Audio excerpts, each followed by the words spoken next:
हाँ जी, नमस्कार। मैं साध्वी देवा ठाकुर, डायरेक्टर देवा इंडिया फाउंडेशन।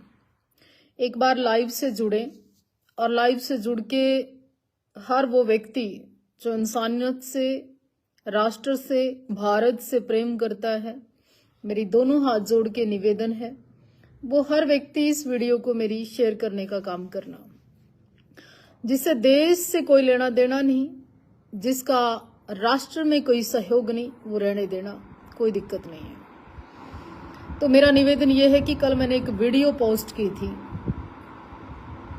स्वामी नरसिंहानंद जी महाराज हैं, डासना मंदिर गाजियाबाद से। उनका एक बयान आया नबी अल्लाह के खिलाफ। उन्होंने बहुत अमर्यादित भाषा का प्रयोग किया। मैं तमाम हिंदुओं से और इस राष्ट्र के सभी लोगों से एक बात पूछना चाहती हूं कि भारत के अंदर क्या मुसलमान नहीं रहता? क्या भारत की आजादी के अंदर मुसलमानों का कोई सहयोग नहीं है? क्या इस देश के अंदर मस्जिद नहीं है? क्या इस देश के अंदर गिरजाघर नहीं है? क्या इस देश की सेना में मुसलमान नहीं है? क्या इस देश में मुसलमानों की वोट आप नहीं लेते? क्या इस देश के अंदर मुसलमानों के द्वारा फैक्ट्री, उद्योग, हर तरह के जो कारीगर है वो नहीं है? क्या इस देश के अंदर मुसलमानों की कोई कमी है? तो उसके बावजूद भी क्या उनको अपना भगवान, अल्लाह, नबी पूजने का अधिकार नहीं है? है। बिना कारण, बिना वजूद के अपनी जुबान गंदा करना मेरे ख्याल से इंसानियत नहीं है। तुम्हें कोई राम पूजने से जब नहीं रोकता तो तुम किसी को अल्लाह पूजने से मत रोकिए। तुम्हें कोई नवरात्रि रखने से जब कोई नहीं मना कर रहा तो तुम किसी को अपने रोजे रखने से भी मत रोकिए। जब तुम्हें कोई गाय पूजने से नहीं रोक रहा ना, तो तुम भी किसी की भावनाओं को आहत ना करें तो ज्यादा अच्छा है। या फिर भारत के अंदर कोई कानून ले आओ ना तुम, हैं? फिर देश में कानून क्यों? गलत बात है। जहां गलत है वहां गलत है, चाहे वो हिंदू है, चाहे मुस्लिम है, चाहे सिख है। कालजा नहीं है लोगों के अंदर सच को सच कहने का। कारण है उसका, लोगों को वोट चाहिए। हिंदू नेताओं को भी और मुस्लिम नेताओं को भी वोट चाहिए, इसलिए हक की बात नहीं करेंगे, ना सच की बात करेंगे। कल मैंने एक लाइव वीडियो डाला था कि नबी की शान में, अल्लाह की शान में कोई भी सच्चा मुसलमान या सच्चा हिंदुस्तानी उसके खिलाफ ये बात नहीं सुन सकता। 100 मुसलमान भी नहीं थे क्या देश में कि जो वीडियो शेयर नहीं कर पाए? 100 राष्ट्रवादी भी नहीं थे क्या देश में जो वीडियो शेयर नहीं कर पाए? हैं? इस देश की आजादी में भरपूर मात्रा में योगदान है मुसलमानों का। ऐसा नहीं है। ये राष्ट्रवादी हिंदुवादी सरकारें नहीं कहती तुम्हें किसी के अल्लाह या किसी के नबी की शान में आप गुस्ताखियां करो, अपनी जुबान गंदी करो। क्या मतलब है इन बातों का? जब आपको ज्ञान हो जाए ना, फिर ऐसी बातें नहीं करनी चाहिए। ना तो एक भी हिंदू नेता का बयान आया कि नरसिंहानंद जी ने बहुत गलत बोला, ना एक भी मुसलमान नेता का बयान आया कि नरसिंहानंद ने अपनी जुबान गंदी की। हाँ, कईयों के ऐसे बयान जरूर आए कि मुसलमानों ने ये कर दिया, मुसलमानों ने ये कर दिया। देश जलवाना चाहते हो क्या? देश तोड़वाना चाहते हो क्या? हिंदू मुसलमान भाईचारा खराब करना चाहते हो क्या? साधु के नाम पे, राष्ट्र के नाम पर दंगे करवाना चाहते हो क्या? देश की अमन शांति को भंग करना चाहते हो क्या? फिर ये लोग आज तो आए नहीं देश में, आज के तो रह नहीं रहे देश में। ये जन्मसिद्ध अधिकार है जो भारत के अंदर पैदा हुआ, वो भारतीय है। हिंदू या मुसलमान होना ये उसका गुनाह नहीं है, उसका कसूर नहीं है। या कोई मुसलमान के घर में पैदा हो गया तो उसका भी कसूर नहीं है। ये कुदरत ने दिया, उसको कहां पर पैदा किया। मुझे हिंदू में पैदा किया, तुम्हें मुसलमान में पैदा किया, तो ये मेरा कसूर थोड़ी है या ये सामने वाले का कसूर है। हद नहीं हो गई है?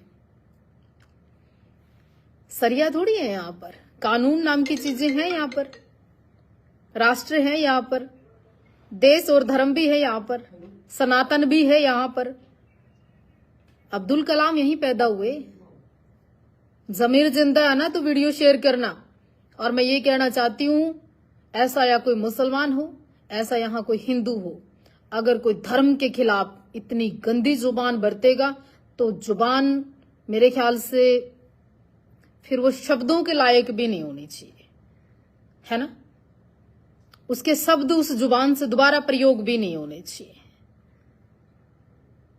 मुझे पता है खूब सारे हिंदू मुझे गाली देंगे, मुझे पता है खूब सारे हिंदू मेरे ऊपर टिप्पणियां करेंगे, मुझे पता है खूब सारे मुसलमान भी ये कहेंगे क्यों, लेकिन सच्चाई छुप नहीं सकती। स्वामी नरसिंहानंद जी ने जो अपराध किया है वो क्षमा के लायक नहीं है और उसको कानूनी सजा मिलनी चाहिए। संसद में, धर्म संसद में, देश के कानून में ऐसे लोगों के खिलाफ कार्रवाई होनी चाहिए। और ऐसे लोगों के खिलाफ अगर कार्रवाई हो जाए, फिर कोई किसी की बहन को, किसी के मजहब को, किसी के अल्लाह को, किसी नबी को, किसी राम को, किसी देवी को गलत नहीं कहेगा। लोग सियासत छोड़कर भगवान को टारगेट क्यों करते हैं? लोग सियासत छोड़कर आए दिन मंदिर और मस्जिदों को टारगेट क्यों करते हैं? लोग अपना प्रैक्टिकल छोड़कर गऊ और गंगा को टारगेट क्यों करते हैं? समझ में नहीं आता। इस देश की राजनीति यहीं तक सीमित हो गई। स्कूल, कॉलेज या शिक्षा की बात क्यों नहीं करते? बलात्कारी जैसे अपराधियों को तुरंत फांसी की सजा की मांग क्यों नहीं करते? बढ़ती बेरोजगारी के ऊपर बात क्यों नहीं करते? बढ़ते इस देश में वो तमाम अपराध फांसी दे देनी चाहिए चौराहे पर, उस पे बात क्यों नहीं करते? कोई माँ दुर्गा की मूर्ति के साथ छेड़छाड़ करता है, उसको तुरंत फांसी हो, ऐसा कानून क्यों नहीं लेकर आते? आप ऊपर सेंटर में बैठे हो, देश का प्रधानमंत्री हिंदूवादी है, इस देश के अंदर ऐसे सख्त कानून क्यों नहीं आते हैं? क्या जरूरत पड़ी, क्या आफत आ गई नरसिंहानंद जी पे? क्यों कहते नबी की शान में जो शब्द मैं जुबान से भी नहीं निकाल सकती, वो शब्दों का प्रयोग कर दिया। तो क्या मुसलमान देश के अंदर नहीं भड़केगा? क्या हिंदू देवी देवताओं के ऊपर फिर टिप्पणियां नहीं होंगी? फिर क्या राष्ट्र और समाज या सनातन के ऊपर लोग ताने नहीं कसेंगे? क्या फिर जब तुम मुसलमानों की बहन बेटी या धर्म के बारे में बोलोगे तो कोई तुम्हें परोस कर देगा कुछ? शायद नहीं। आप लोग हो सके तो इस वीडियो को शेयर करने का काम करना, और परवाह करना, बहुत परवाह करना, ये मेरे बस की बात है नहीं। सच को सच कहना की हिम्मत होनी चाहिए। रोटी खाकर जिंदा रहना तो बहुत लोग रहते हैं यहाँ पर दुनिया में। जिन नेताओं को वोट लेनी है, चाहे वो यूपी के हों, चाहे हरियाणा के हों, चाहे वो कहीं के भी हों, एक के भी ऐसा लगता हो ना कि राष्ट्र जरूरी है, देश जरूरी है, धर्म जरूरी है, सनातन जरूरी है। तुम्हारे को किसने फांसी दे रखी है? तुम्हें कौन राम जपने से मना कर रहा है? तुम्हें कौन अपनी यात्राएं करने से मना कर रहा है? तुम्हें कौन केदारनाथ जाने से मना कर रहा है? तुम्हें कौन बद्रीनाथ की यात्रा से मना कर रहा है? तुम्हें किसने जम्मू कश्मीर जाने से मना किया? तुम्हें किसने तिरंगा उठाने से मना किया? फिर तुम देश के अंदर, मुझे नहीं लगता ये बयान सही है। तो अगर लगता है कि ये बात सही है, और आपको मैं एक वीडियो दिखाऊंगी आज, जिस वीडियो के अंदर नवरात्रि के दिनों में एक महिला उठती है, दुर्गा का स्वरूप धारण करती है, और वो एक महिला की आईब्रो बनाती है ब्यूटी पार्लर में, दुर्गा का स्वरूप धारण करके। हिंदुओं के मुंह में दही जम गई, कानूनी कार्रवाई नहीं करवाई, ये 295 उसके ऊपर नहीं लगी, तब नहीं बोलते तुम हैं? कोई भी दुर्गा बन जाती है। अब जागरण चल रहे हैं, देवी के नवरात्रे चल रहे हैं, कोई राधा बन के नाच रही है, कोई काली बन के नाच रही है, कोई डांस कर रही है, कोई नींबू खा रही है, कोई नारियल खा रही है। दुनिया भर का औरतों ने पाखंड मचा रखे है। इतनी शक्तिशाली भवानी माँ दुर्गा, जिसको राम ने पूजा, कृष्ण ने पूजा, शिव ने पूजा, ब्रह्मा ने पूजा, मतलब भगवान भी श्री चरणों में रे माँ के। शक्ति से ऊपर कुछ भी नहीं है। इस पूरे संसार को चलाने वाली अगर कोई आपके शरीर में है तो वो शक्ति है। उस माँ का आज जागरण के माध्यम से, कीर्तनों के माध्यम से, गर्दनें हिलाकर जुबान जीभ निकाल निकाल कर पाखंड कर रही हैं औरतें आदमी, उस माँ दुर्गा के लिए तुम हिंदुओं के मुंह में दही जम गई। कहाँ है तुम्हारा राष्ट्रवाद? कहाँ है तुम्हारी भारत माता के प्रति भक्ति? कहाँ है तुम्हारी माता के प्रति पूजा? जो तुम्हारे ही देश के अंदर माँ दुर्गा का अपमान हो रहा है, जागरणों में अपमान हो रहा है, गली गली चौराहे चौराहे कीर्तनों में अपमान हो रहा है, माता की फोटो कहीं भी पड़ी मिल जाती है। तो कहाँ है हिंदू? कहाँ है सोया हुआ हिंदू? कब जागेगा हिंदू? कितनी देर में जागेगा हिंदू? अगर हिंदू जिंदा है ना तो अपने मंदिरों को, अपने मठों को, अपनी गाय को, माँ दुर्गा को, माँ काली को, गंगा को बचाने का काम करो। केवल झंडे मत उठाओ, केवल सर पे पटका बांधना, तिलक लगाना काफी नहीं है, केवल माँ दुर्गा की जय बोलना काफी नहीं है, केवल तलवारें गिफ्ट और भेंट करना काफी नहीं है, केवल दशहरे के दिन शस्त्र निकाल कर तिलक लगाना काफी नहीं है। मैं कहती हूं अगर हिंदू जिंदा है, अगर हिंदू जागरूक है, अगर हिंदू का ब्लड काम कर रहा है, तो माँ दुर्गा के साथ आज जो हो रहा है ना, जागरणों के अंदर पाखंड, जागरणों के अंदर माँ दुर्गा का रूप धारण कर करके औरतें जिस तरह का पाखंड करती हैं, मैं हिंदुओं निवेदन करना चाहती हूँ मेरी इस वीडियो को शेयर करना।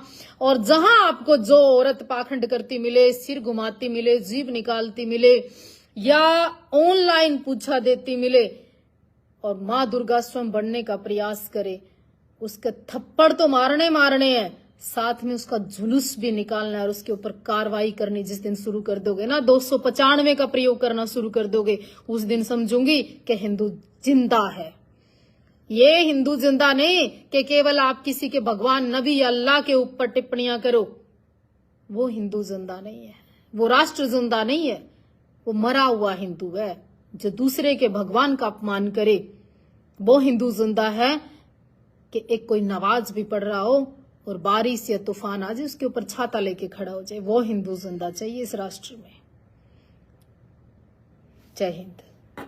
और हाँ, असली अगर मुसलमान है वो भी इस वीडियो को शेयर करना, असली अगर कोई हिंदू है वो भी इस वीडियो को शेयर करना, असली इंसान अगर जिंदा है वो इस वीडियो को शेयर करना। मैं साध्वी देवा ठाकुर, डायरेक्टर देवा इंडिया फाउंडेशन। मेरा छोटा सा एक निवास है जिला करनाल हरियाणा के अंदर, गांव है ब्रास, देवाजी धाम में मैं रहती हूँ। श्री माता बाला सुंदरी देवाजी धाम, गांव ब्रास, तहसील निसिंग, जिला करनाल हरियाणा। पूरा नाम साध्वी देवा ठाकुर है। आज रविवार का दिन है, मैं देवाजी धाम में हूँ और हर रविवार देवाजी धाम में होती हूँ। आपको कोई प्रश्न करना है ना, आमने सामने आके बहस करना, इसके ऊपर गलत टिप्पणियां करना पूरी तरह से बैन है, निषेध है। जो जिस भाषा में समझेगा उसमें समझाने का पूरी तरह प्रयास करूंगी।